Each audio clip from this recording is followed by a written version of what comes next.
Mais bonjour tout le monde!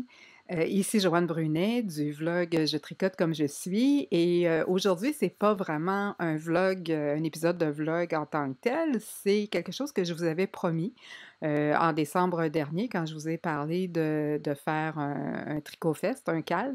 Je vous avais promis de vous faire, des petits tutoriels sur l'utilisation de Ravelry.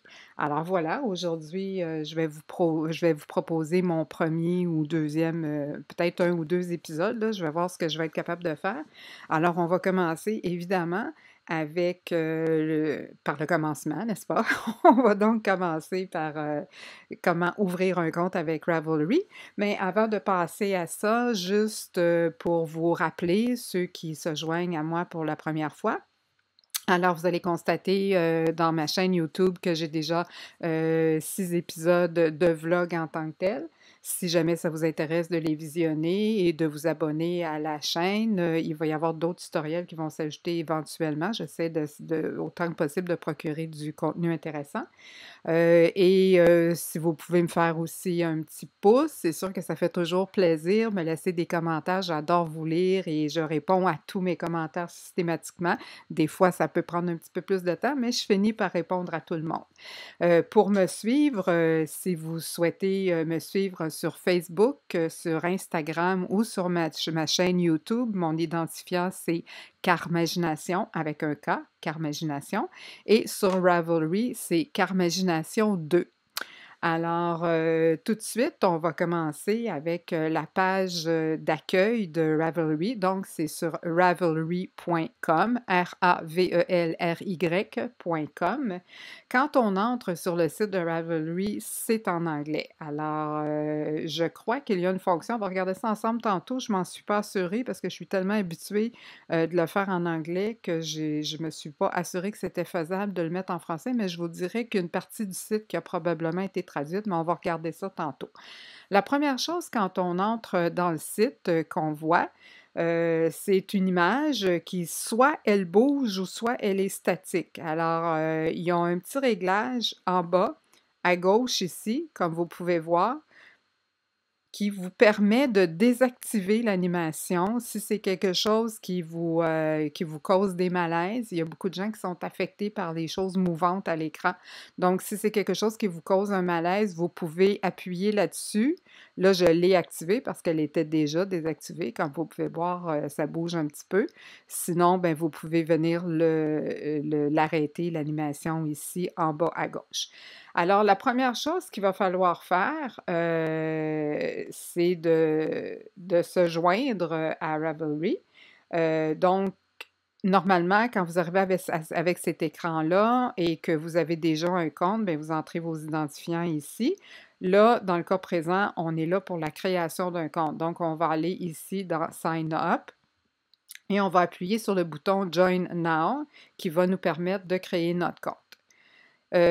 Donc, pour commencer, la première chose à faire, ça va être d'entrer une adresse email. Donc, moi, j'ai créé cette adresse-là pour les fins du tutoriel.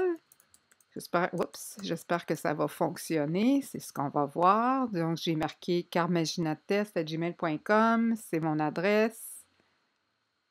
Et là, ça nous dit que vous avez un lien qui a été envoyé à l'adresse de courriel qui a été fournie, puis ça devrait arriver dans quelques minutes. Alors, on va aller voir. J'ai mon onglet ici, boîte de réception, et là, on voit que j'ai mon nouveau courriel de Ravelry qui vient d'entrer pour mon Sign Up link. Donc, je vais ouvrir ce courriel et ici, ça me dit que je dois cliquer sur ce lien pour activer mon compte. Ça va m'amener à une page spéciale où je dois choisir un nom d'utilisateur ainsi qu'un mot de passe. Alors, je vais cliquer sur le lien pour aller activer mon compte. Et j'arrive ici, qui me dit de choisir Pick a username. Ça me dit de choisir un nom d'utilisateur pour faire. Donc, moi, je vais utiliser, on ne mettra pas ça compliqué, là, vu qu'étant donné qu'on fait des tests, Carmaginatest est déjà pris. Alors ça peut arriver. Donc, moi, étant donné que j'ai déjà Carmagination 2 sur Ravelry et que Carmaginatest 2 est disponible, mais on va prendre Carmaginatest 2, hein, ça ne sera pas trop mêlant. Puis là, voyez-vous, ça ne me donne pas d'autres suggestions, donc ça me dit que c'est correct, je peux utiliser celui-là. Et là, il faut choisir un mot de passe d'un minimum de 7 caractères.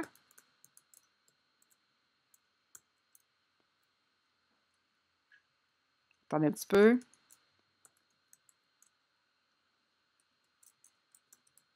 J'essaie de mêler les caractères spéciaux aux lettres ordinaires, puis des fois avec des chiffres aussi à l'intérieur, comme tout bon mot de passe. Là, espérons que j'ai écrit la même chose 2 fois. Ben oui! OK. Alors là, ici, on a une petite page qui nous explique un peu, grosso modo, les différentes fonctions qu'on peut trouver sur Ravelry. On les verra peut-être plus au fur et à mesure tantôt. Alors là, ici, on a le cahier de projet, la recherche de patron. Ça, la recherche de patron, je vais probablement faire un tutoriel, une capsule uniquement sur la recherche de patron parce que je pense que ça vaut la peine d'aller un petit peu plus en profondeur pour faire des recherches qui sont plus efficaces et mieux ciblées. Parce que quand on fait une recherche puis qu'on se retrouve avec 5000 résultats, mais on se décourage avant d'en avoir fait le quart, là. Alors, je pense qu'il y a moyen là, de faire une belle petite capsule puis de donner suffisamment d'informations pour vraiment être capable d'aller chercher ce qu'on veut vraiment, ce dont on a vraiment besoin. Vous pouvez trouver aussi des livres, des magazines que vous pouvez vous procurer à travers Ravelry ou à tout le moins qui vous présentent des liens de pour où vous pouvez vous procurer ces livres-là, ces magazines-là. Ensuite, la même chose pour les laines. Quand vous entrez des laines dans vos projets, mais il y a une banque de noms de laines, de modèles, de couleurs, de fabricants, tout ça. Alors, on peut aller piger là-dedans pour dire, ah, c'est cette laine-là, puis on la rentre dans notre projet. Mais ça, j'y reviendrai plus tard, là, ça ne donne rien d'aller là tout de suite.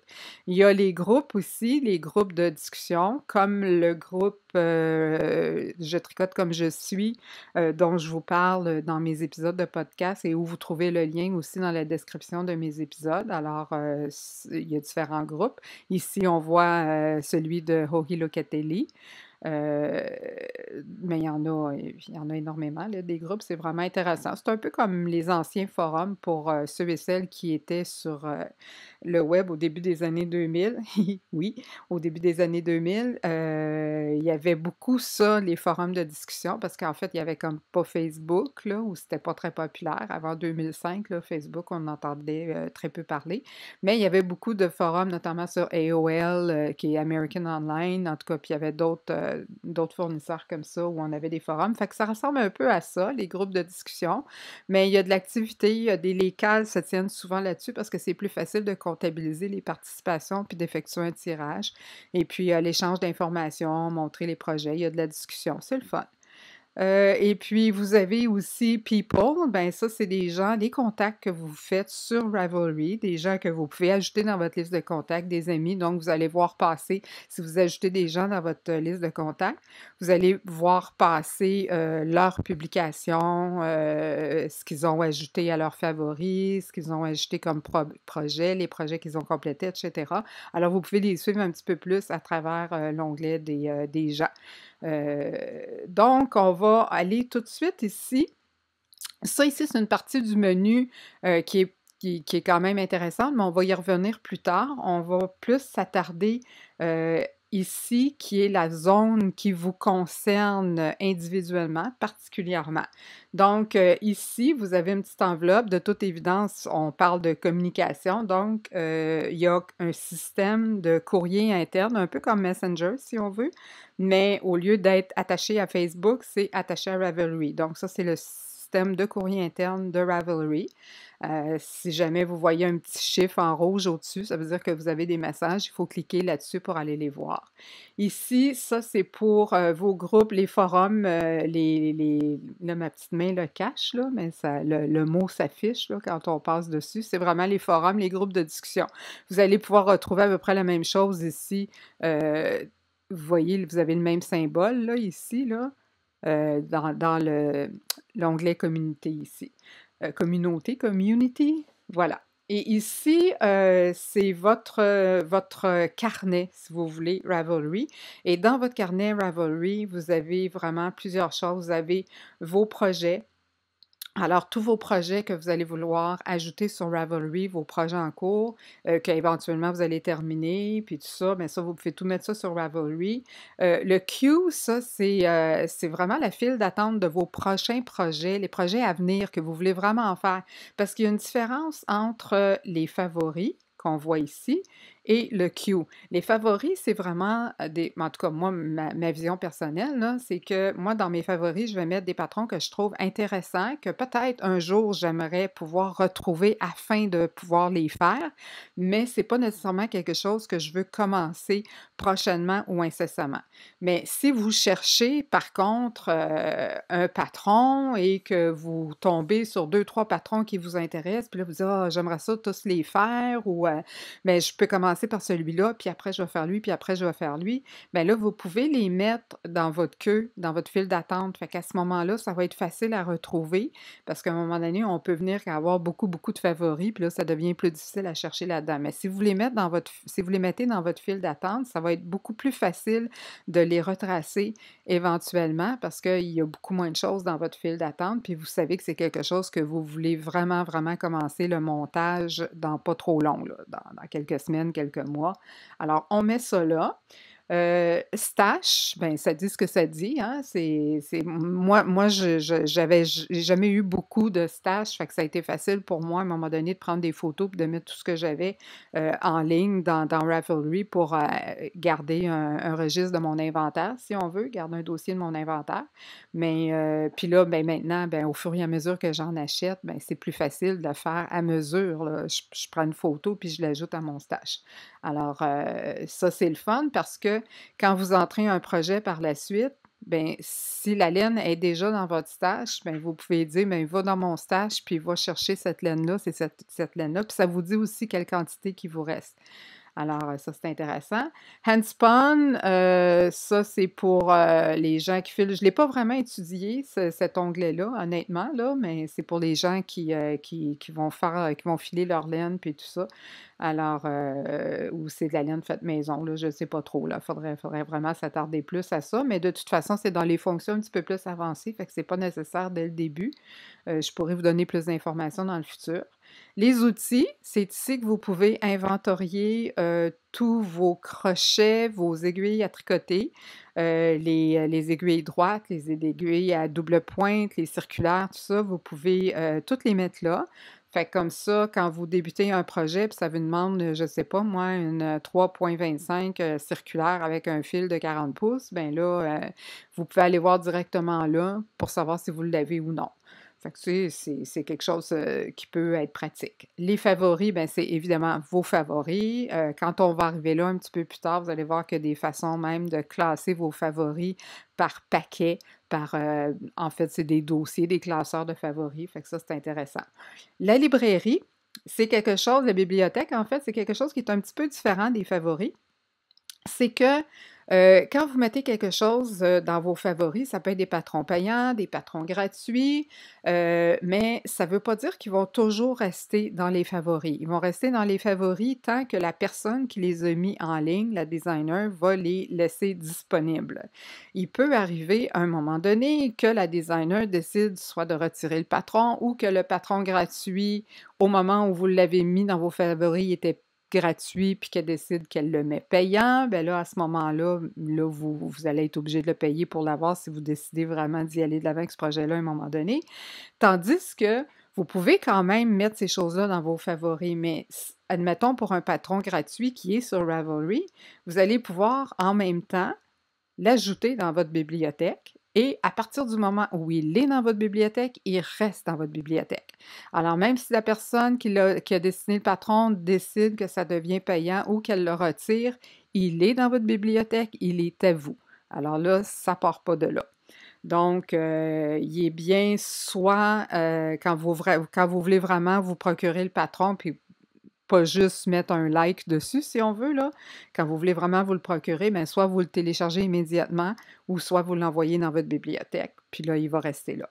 Alors ça, c'est vraiment les outils qui sont disponibles. Maintenant, ici, la petite icône, ben ça, c'est pour votre profil. Alors là, vous allez avoir l'onglet pour éditer votre profil. Toutes vos informations, tous vos réglages, les paramètres. Ici, vous avez un mode d'affichage. OK? Là, on est dans le mode d'affichage contrasté. Votre fond ici est blanc et éclatant, puis on voit là, que l'apparence en général est assez contrastée.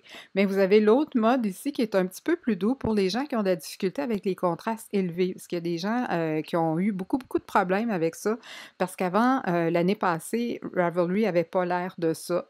Et ils ont changé le visuel à un moment donné. Ils ont rajeuni le site. C'est intéressant. Ce qu'ils ont fait, c'est bien. Là, ça l'a vraiment rajeuni. Sauf que avec cette version-là qui est très contrastée, ça a causé beaucoup de problèmes aux gens qui avaient de la difficulté avec ces contrastes-là.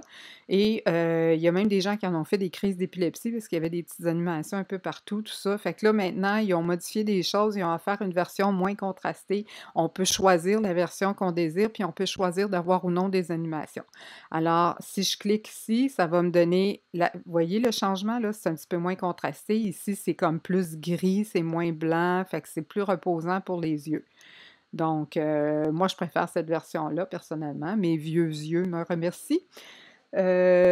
Contributions, ça, c'est des choses que vous pouvez ajouter dans la base de données. Donc, ça peut être des designs, ça peut être toutes sortes de choses. Vos achats sont ici, votre historique d'achat. Ça, c'est quelque chose de nouveau que j'ai pas vraiment étudié, des swatchs, c'est des échantillons, je sais pas trop, là, va falloir que j'aille regarder ça plus en profondeur. Je vous avoue que je vous en parlerai pas pour le moment parce que je saurais pas de quoi je parle. Export data, mais c'est comme pour faire un espèce de genre de backup, là, si on veut, là, de ce que vous avez dans votre Ravelry. Et puis, classique Ravelry, ça, c'est l'ancienne version qui va être disponible jusqu'au 31 mars seulement, puis après ça, ils vont vraiment l'éliminer totalement. Donc, regardez, je vais cliquer dessus, là. C'était ça qu'il y avait avant, Ravelry. Fait qu'on va revenir à... Donc ici, switch, OK, on va revenir à ce mode-là. OK. Alors, on va commencer par la création du profil en tant que tel. Donc, je vais revenir ici, en haut à droite, sur ma petite image, et je vais aller dans Profil pour éditer le profil. OK. Et là, avant d'aller plus loin, si vous n'êtes pas à l'aise avec l'anglais, on va regarder ce que ça donne. En bas complètement, vous avez la possibilité de changer de langue, d'aller en français. OK? Fait qu'on va cliquer sur français. Tout ne sera pas nécessairement bien traduit, mais ça va vous aider. Alors là, je l'ai mis en français. Comme vous pouvez voir, on a modèle, fil, communauté, assistance, mon espace, profil, blablabla. Fait que tout a été traduit. Alors, on va cliquer ici pour aller modifier le profil. Ça va nous permettre de vraiment donner les renseignements. Mais là, comme vous pouvez voir, tout n'a pas été traduit, hein, parce qu'on a une partie du menu ici qui est traduit, mais les renseignements ici ne l'ont pas été. Mais c'est quand même pas trop compliqué, là. Alors là, on a l'adresse courriel qu'on a donnée au départ pour ouvrir le compte. Si jamais vous souhaitez la changer, c'est ici. Si vous avez un site web, un blog, une chaîne YouTube, n'importe quoi dont vous voulez faire apparaître le lien sur votre profil Ravelry, c'est ici que vous pouvez le mettre à cet endroit-là. Ça ici, je mesure ma laine, c'est la mesure de laine avec laquelle vous êtes plus familière. Moi, personnellement, en verge et en grammes, c'est avec ça que je suis le plus familière. Il y en a que ça va être en mètres et en grammes. Il y en a que c'est en verges et en onces. Alors moi, je reste avec les verges et les grammes. Show a light bulb when I'm online. Ça, c'est pour quand vous êtes en ligne, les gens que vous avez ajoutés dans vos contacts. Si vous êtes en ligne, il va y avoir une petite ampoule qui va être activée à côté de votre icône. Alors, ça va indiquer que vous êtes en ligne. Alors, ça, vous pouvez l'activer ou le désactiver si vous souhaitez naviguer de façon un petit peu plus anonyme. Et puis, ça ici, c'est pour montrer la dernière fois que vous vous êtes connecté. Show when I was last online. Il n'y a rien d'obligatoire. Mais vous voyez, par défaut, ce n'est pas activé. Ensuite, il y a Accept Ravelry Messages. On parle de ces messages-là ici. Moi, je l'ai accepté parce que, hein, je veux dire, des fois, il y a des choses, surtout quand on achète des patrons. J'ai reçu justement un message d'une designer de qui j'avais acheté un patron et qui a apporté des améliorations à son patron, puis elle voulait une adresse courriel pour pouvoir nous envoyer la nouvelle version gratuitement. Ce que j'ai accepté avec grand plaisir, mais je ne l'aurais pas su si je n'avais pas activé la fonction de pouvoir recevoir des messages. Donc, il y a ça et il y a des gens qui vont créer des choses des fois, qui s'adressent plus à des adultes, hein. On a déjà vu ça sur Facebook à certains endroits. Donc, ça, c'est la fonction pour pouvoir cacher les photos qui sont appropriées pour tous les groupes d'âge. Alors, voilà, ça c'est si vous avez changé quelque chose ici en haut, là, si vous voulez changer votre mot de passe ici ou votre nom d'usager, votre nom d'usager, vous pouvez le changer 3 fois. Après 3 fois, là, il faut vous adresser à Ravelry pour expliquer puis justifier pourquoi vous voudriez le changer une 4e fois, là. Mais en tout cas, mieux vaut le choisir correctement la première fois. Alors, on y va comme ça. Et puis, si vous voulez changer votre mot de passe, bien, c'est ici, là, le petit bouton vert. Ensuite, ça, c'est ce qui apparaît comme renseignement personnel. C'est un peu comme votre section, ceux qui sont sur Facebook, votre section à propos. Alors, c'est des petites choses libres à vous de le remplir, hein. Tout ça, c'est facultatif. Donc, vous pouvez mettre votre prénom. Moi, personnellement, je préfère mettre toujours un prénom parce que j'aime pas m'adresser à quelqu'un avec un pseudonyme des fois qui est comme, je sais pas, c'est mes moutons renversés ou, tu sais, là, allô, mouton renversé, comment ça va? Non, ça, j'aime pas ça. Fait que je préfère avoir au moins un prénom. Tu sais, c'est pas nécessaire d'avoir le nom complet, mais au moins un prénom. Fait que tu peux dire allô, Joanne, Julie, Ginette. Fait que, donc, les pronoms, ben ça, j'imagine que c'est madame, mademoiselle, madel, etc. Fait que ça non plus, c'est pas nécessaire. La date de naissance, c'est toujours aussi facultatif. Country, moi, je trouve ça intéressant de savoir d'où viennent les gens. Je viens du Québec, alors je vais l'indiquer. La ville, je vais même indiquer ma ville. Il n'y a pas d'adresse, fait qu'ils ne peuvent pas vraiment me retrouver. C'est quand même grand, puis il y a quand même plusieurs milliers d'habitants, donc, puis ils n'ont pas mon nom de famille. Fait qu'avant qu'ils puissent me trouver à Saint-Constant, Québec, Canada.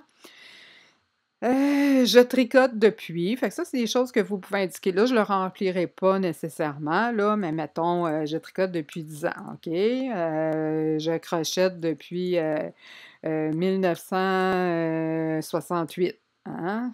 J'avais à peu près ça, peut-être avant. Des animaux, des enfants. J'ai 2 fils, un chien. Attends, non, on va y aller en ordre. 2 fils, 2 petits-enfants, un chien. OK? Couleur préférée, bleu, mauve, turquoise, rouge chinois. Hein? Et coloré, la madame. Juron préféré, chut.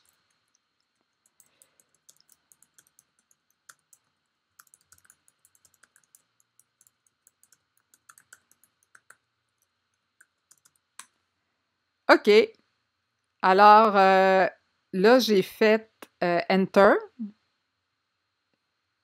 Peut-être que j'aurais pu attendre. Je vais retourner voir. J'ai peut-être pesé là-dessus trop vite, mais vous voyez qu'il y a eu du changement, là. Il n'y avait rien ici tantôt.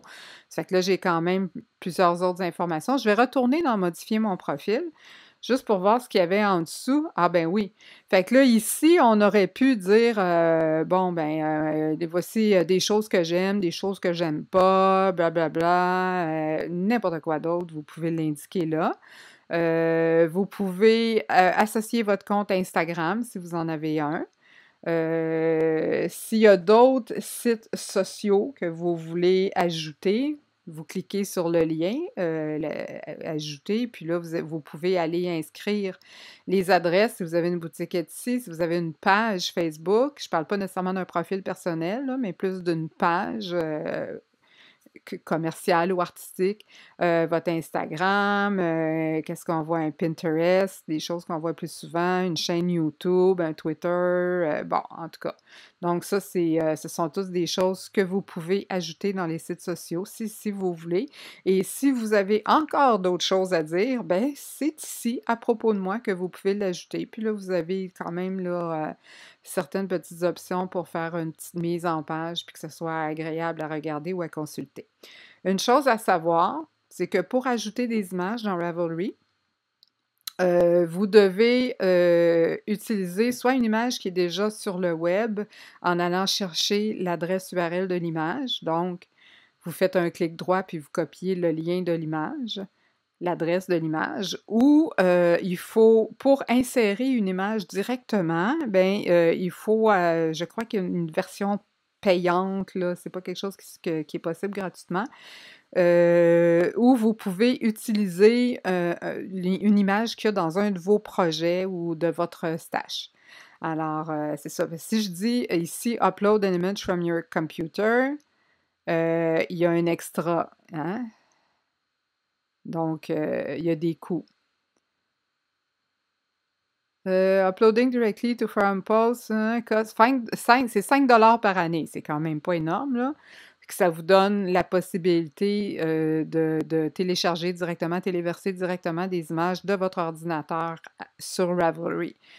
Dans les forums. Je ne parle pas dans vos projets. Là. Dans vos projets, c'est autre chose, là, mais vraiment là, à travers le texte, comme on fait là, ou dans un forum, ben, la façon d'ajouter les images est différente, c'est comme je vous montre là. Donc, soit vous payez 5 pour un an par année pour le faire directement, oups, ou vous vous assurez que votre image est déjà quelque part sur le web, puis vous allez chercher l'adresse URL de l'image pour l'ajouter ici. Puis eux vont aller comme chercher l'image, c'est ça. Donc, dans le fond, dans ce cas-là, elle n'est pas hébergée sur Ravelry, elle est hébergée ailleurs. Eux font juste se servir de l'adresse pour la faire afficher. Alors, c'est pour ça qu'il n'y a pas de frais dans ce cas-là.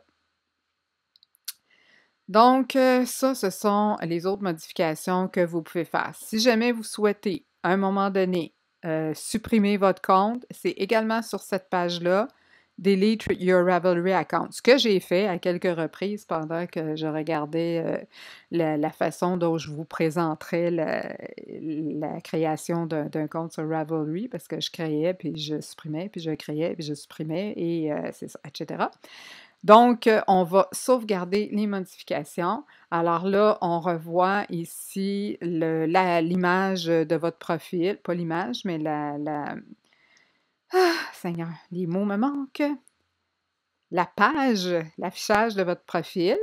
Alors, on voit ici, oui, je suis en ligne avec la petite, parce que c'était coché, on se rappelle, là, on l'avait laissé cocher, celle-là, c'était coché par défaut.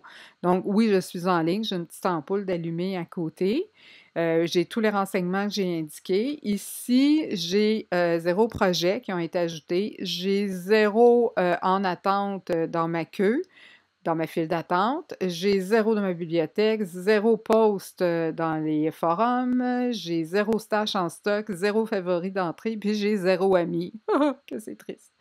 Alors, donc, si je voulais ajouter des amis, ben ça, on n'ira pas là pour tout de suite. Je pense que là, le plus important pour pouvoir participer au CAL, ça va être la création de votre compte. Là, votre compte est créé et par la suite, ce qu'on va faire, attends un petit peu, je veux juste voir si j'ai tout marqué ici. Version classique, ouais, ça c'est bon. Donc, on va apprendre dans un deuxième volet comment créer un projet, mais ça va vraiment être une deuxième capsule qui ne saurait tarder. Je vais peut-être la faire ce soir aussi, là, mais en tout cas, pour le moment, aujourd'hui, c'est ce qu'on a. Ah non, attendez un petit peu, je vais dans modifier mon profil. On aimerait ça avoir une photo, hein? Une photo de vous. Ben, vous n'êtes pas obligé de la faire, là. Ça peut être une image de n'importe quoi. Mais moi, j'aime ça, mettre une photo, qu'on puisse reconnaître les gens. Donc, on va cliquer sur OK, ajouter une photo. OK. On va choisir un fichier. Et moi, je vais aller dans ici. Tuto Ravelry. Je vais prendre cette photo-là. Donc, elle doit être un minimum de 640 par 640 pixels ou plus. Puis, eux vont la mettre au format carré et la redimensionner. Donc, une fois qu'on a choisi le fichier, il vient s'afficher dans la petite zone ici. Il nous reste qu'à lui dire « OK, upload la photo ». Donc, j'ai cliqué sur « Upload ». Et voilà, on vient de voir ma photo apparaître ici. Alors, c'est bien correct, on va garder ça. Donc, je vais revenir en bas ici et je vais lui dire « Sauvegarder les modifications ». Et voilà, là, dans mon profil, j'ai maintenant une photo. Si on la grossit, bien, on la voit plus gros, hein? De toute évidence. Alors voilà, c'était le premier volet, la première capsule de l'utilisation Ravelry et on va se donner rendez-vous pour la deuxième capsule qui va consister à créer votre premier projet dans Ravelry. On va y aller avec une version simple de base. On n'ira pas aux fonctions avancées tout de suite, on verra ça plus tard, mais je veux que pour le moment, vous soyez capable de fonctionner au minimum là, pour être capable de participer au CAL puis d'inscrire votre projet dans Ravelry et d'utiliser le forum de discussion, le groupe de discussion. Alors, sur ce, je vais vous souhaiter une bonne fin de soirée. Si vous avez aimé cette petite capsule, je vous invite à faire un petit pouce en l'air. Mettez-moi vos commentaires. Si vous avez des questions, surtout des choses qui n'étaient pas claires, que vous voulez là, plus d'informations, écrivez-le dans les commentaires. Je vais vous répondre. Puis, j'aimerais ça que ce soit vraiment écrit dans les commentaires parce que si vous avez cette interrogation-là, ça se peut que quelqu'un d'autre l'ait aussi et que ça serve à quelqu'un d'autre les réponses. Donc, mettez-le dans les commentaires de YouTube et puis, ou ça peut être aussi dans mon groupe Ravelry. Vous pouvez vous rendre dans le groupe Ravelry puis aller poser votre question là. Ça va vraiment me faire un grand plaisir d'y répondre. Et puis, si vous n'êtes pas déjà abonné à ma chaîne, je vous invite à vous abonner de façon, puis à activer la petite clochette, là, les notifications de façon à pouvoir être avisé quand on va avoir des nouvelles capsules sur l'usage de Ravelry qui seront ajoutées. Alors, je vous souhaite une bonne fin de journée, bonne fin de soirée, bonne fin de matinée, dépendant du moment pendant lequel vous allez regarder cet épisode-là. Et puis, je vous dis à la prochaine. Merci, bye bye!